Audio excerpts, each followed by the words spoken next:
On November 29th, 1970, deep in Norway's cold and mist-shrouded Isdalen Valley, known locally as Death Valley for its history of suicides and strange accidents, a man and his two daughters stumbled upon a gruesome sight.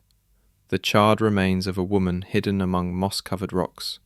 Her body was curled in a fetal position, her front completely burned while her back remained untouched by the flames. Surrounding her were scattered personal items, jewelry placed neatly beside her, a fur hat soaked in petrol, and several water bottles and a sleeping pill packet. But what stood out most was what was missing. Every label had been cut from her clothing, her fingerprints had been scorched off, the serial numbers on her possessions were scratched away. In the days that followed, police discovered a trail of strange clues. In 2 suitcases left unclaimed at the Bergen railway station, they found multiple wigs, sunglasses, foreign currency, and passports bearing different names, all fake. Notebooks contained cryptic entries that investigators eventually deciphered as coded records of her movements. Witnesses came forward to say they had seen her, always alone, always distant, changing hotels often, and frequently requesting to change rooms. Some said she spoke German or Flemish. Others said she claimed to be from South Africa. At one hotel, she reportedly told staff she was a traveling antiques dealer. At another, she simply said she was a tourist. But no one truly knew who she was.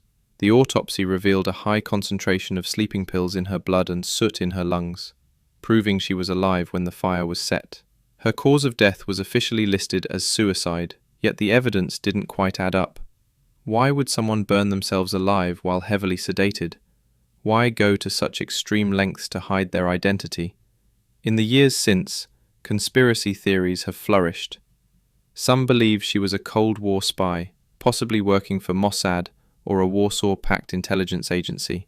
Her movements and aliases matched those of a professional operative. Others think she was a smuggler or involved in illicit arms deals, given the sensitive military installations near her last known locations. In 2016, Norwegian authorities reopened the case and used modern forensics to analyze her teeth and DNA. The isotope analysis suggested she may have been born in Central or Eastern Europe, possibly near the German-Austrian border.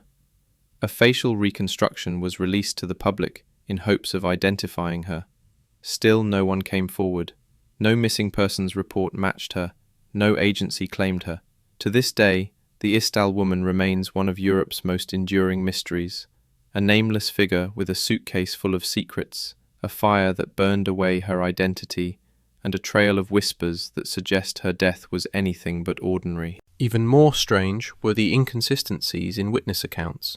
Some hotel staff reported that she wore elegant clothing and carried herself with grace, suggesting she had a cultured background or high-level education. Others noted her paranoia, like the time she reportedly peered through windows nervously or left a hotel room almost immediately after checking in. A fisherman claimed to have seen her hiking near Isdalen with 2 strange men days before her death, men who never came forward. Norwegian secret services were questioned, but claimed to have no connection to her. And yet, her activity around military testing sites raised suspicions of espionage. During the Cold War, Norway was of great strategic interest, and many countries had an incentive to keep eyes on the region. Some even believe the woman may have been part of a covert operation that went terribly wrong, or that she was eliminated after fulfilling her purpose. Over the decades, journalists, amateur sleuths, and intelligence experts have tried to piece together the puzzle. From handwriting analysis to forensic genealogy, each investigation has uncovered just enough information to deepen the mystery, but never enough to solve it. Despite advances in science and communication, her identity remains unknown, her life undocumented, and her death unexplained. The case of the Isdalen woman endures not because of its violence, but because of its silence, the eerie void left behind where answers should be.